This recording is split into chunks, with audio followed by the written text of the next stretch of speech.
Franco Brussa, non so se ho visto male il film, se l'ho interpretato male. Se non ricorro alla metafora, c'è un grande assente in questa pellicola, che è l'Islam moderato. Volendo, possiamo interpretare la fine dell'amante, del rappresentante di Al-Qaeda, come la fine dell'Islam moderato, se vogliamo andare per metafore, ma comunque lasciamo stare. Secondo lei, dibattito ancora aperto, esiste l'Islam moderato? C'è possibilità di dialogo oppure no? Beh, non esiste secondo me, esiste in realtà. Nel film per esempio non c'è. A me il film è piaciuto, devo dire, perché sicuramente ci offre una chiave di lettura che può essere quella vera.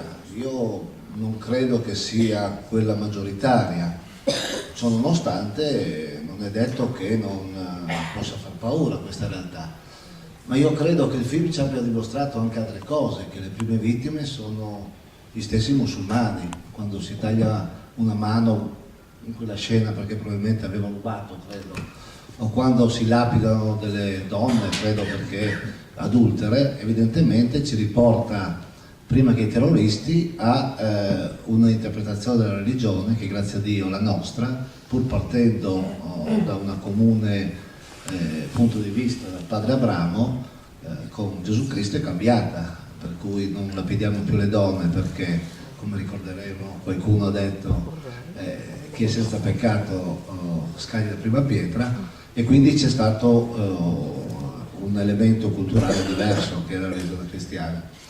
Certamente non so se questo fatto storico che è stato ricordato di Marco Daviano, però ecco, complimenti al regista che ci aiuta a ricordare una storia di cui noi siamo, ahimè, acculturati tante volte, per cui quando giustamente ci si ricorda anche dell'amico Gottardo e dell'amica Guerra, riprende la nostra cultura, beh, lo dovremmo fare ognuno di noi personalmente, al di là dell'Islam. Dovremmo, ognuno di noi, se siamo cristiani, rileggere il Vangelo e capire cosa significa viverlo, rileggere la Bibbia e capire perché il Vangelo è venuto dopo la Bibbia. Quindi io credo che se è vero che le prime vittime sono gli stessi musulmani, io mi auguro che paesi come l'Italia, che hanno una grande civiltà e che hanno subito anche il terrorismo, anche interno, quelli non erano musulmani, quelli che hanno ucciso Moro o quelli che hanno fatto le stragi di Bologna, ecco, credo che se riusciamo a far vivere questi bambini che nascono, io sono felice che nascono perché cominceranno a conoscere la nostra cultura, giocheranno con i nostri bambini, e vedete, quando i bambini crescono insieme, difficilmente quando saranno grandi si spareranno l'uno contro l'altro. Io credo in questo e quindi sta a noi, I Balcani hanno dimostrato qualcos'altro. Credere in queste cose qua. I Balcani appartengono a l'Inghilterra culture diverse, perché la storia dell'ex Jugoslavia non era una storia di culture uguali, ma una storia che la politica ha piegato a stare sotto lo stesso regime, è molto diverso. Vabbè, ma come si diceva, questo film offre spunti non per una trasmissione ma per un'enciclopedia, insomma. Cristian Franzi, semplice, le è piaciuto il film? Sì, anche se, dico la verità, a me pare che sia eccessivo che stiamo a commentare sistemi generali in base a questo film, perché è un film che ha delle situazioni estreme, ma quando uno va a stabilire criteri generali normalmente passa attraverso vie di mezzo, non so come dire, non tutti gli islamici sono terroristi, non tutti gli italiani sono, e quindi ecco, mi pare strano che andiamo io dovrei, non so, se vuole commento la recitazione di Harvey Keitel, ma come trarne principi generali da un punto di vista di questo film, per me non sta tanto. Questo applicare della cosiddetta civiltà occidentale alla sua identità. Non ho capito. Non ho sentito. No, se non vogliamo fare il dibattito andiamo avanti. Allora, siamo così deboli da temere l'Islam perché non abbiamo più le radici? Punto di domanda.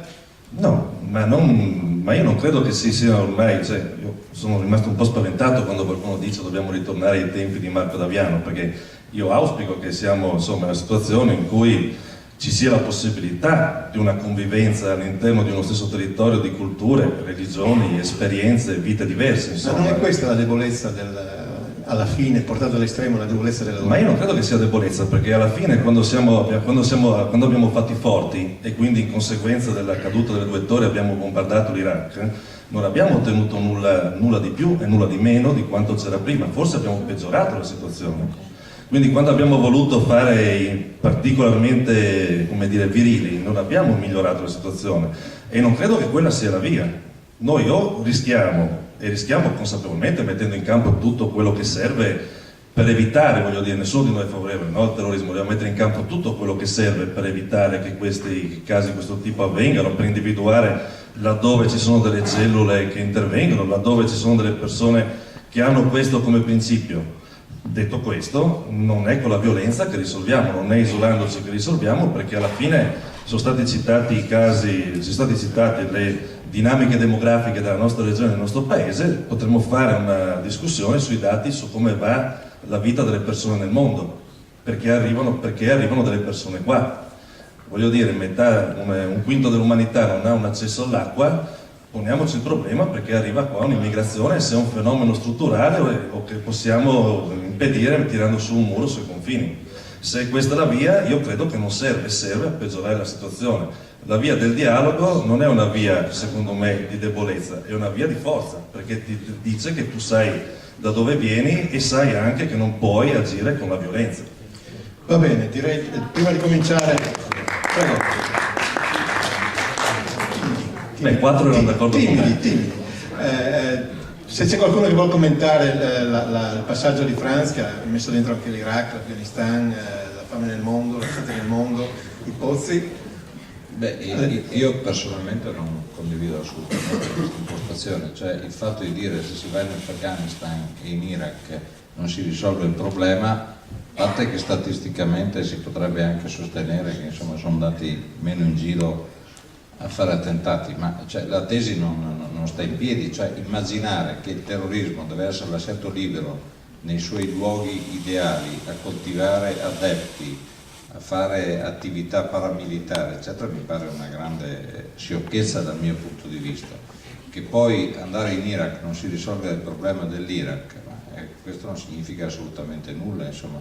Cioè, ho l'impressione che se qualcuno sostiene che andare in Iraq non si risolve i problemi, ma mi pare che questi ragionamenti che danno per ineluttabile che qui la gente deve venire perché non ha alternative, che le moschee si devono fare perché rispondono al diritto sacrosanto di chi è, che tutte queste cose si devono fare, e vabbè, insomma, alziamo le mani e subiamo passivamente ciò che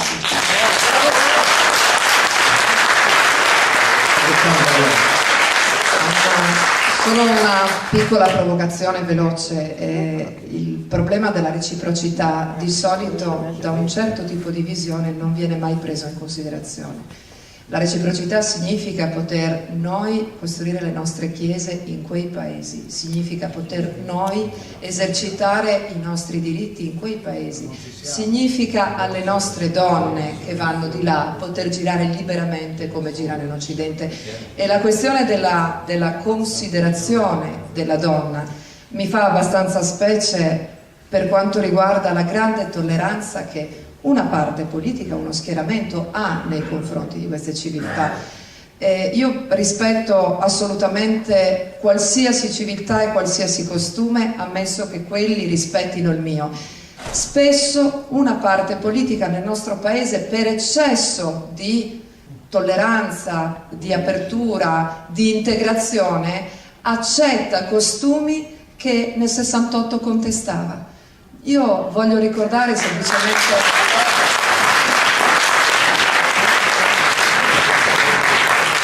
a Christian le battaglie delle loro donne nel 68 e negli anni 70 e non riesco a capire perché oggi quelle battaglie non sono sentite alla stessa maniera. Si accetta il velo, l'infibulazione, la violenza fisica. Ecco, questo non è una cosa molto gradevole. Franzi, una replica.